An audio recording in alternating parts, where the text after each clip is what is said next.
Indonesia right here.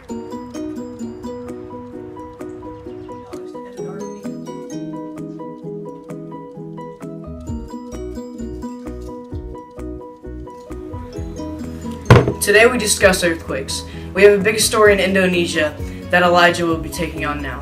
Here's Elijah with the story. Thank you, Jared. We are getting incoming reports of a 6.1 magnitude earthquake right here in Indonesia live. This kind of earthquake can lead to destruction of entire cities, houses, and office buildings. So this is a really bad situation out here.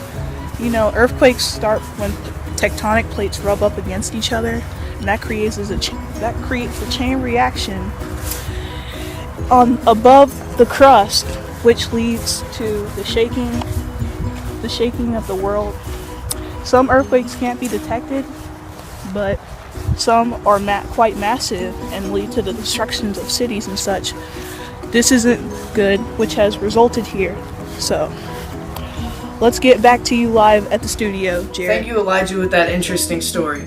There's going to be a lot of money and support that's going to be needed for that country. We'll let you know more on that matter as we learn more. So here is how earthquakes work.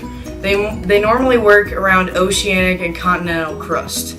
So here's how they work. When two plates, they come and they grind across each other, and that causes earthquakes along the boundaries. We just thought that we should give you some background on earthquakes. We just got some breaking news down in Hawaii with a massive volcano explosion. Jared will fill us with the details. Thank you, Elijah. Right now. Alright, so down in Mauna Loa,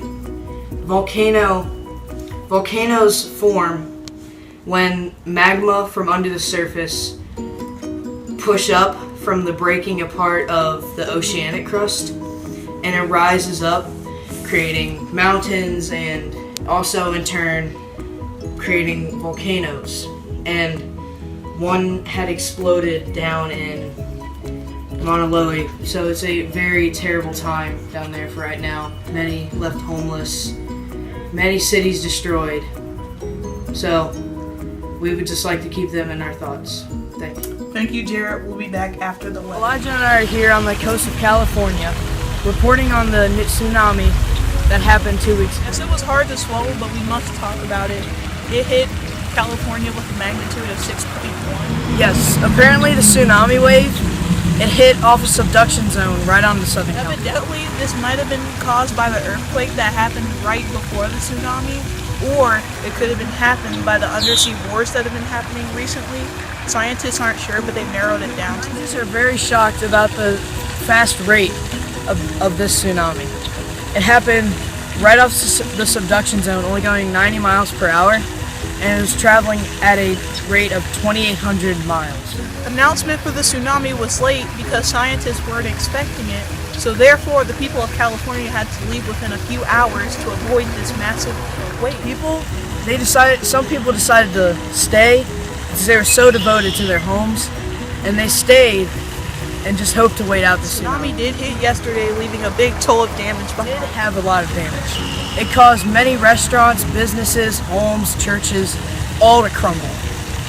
Many millions of dollars are going to need to be put back into this state. Don't get started on the casualties.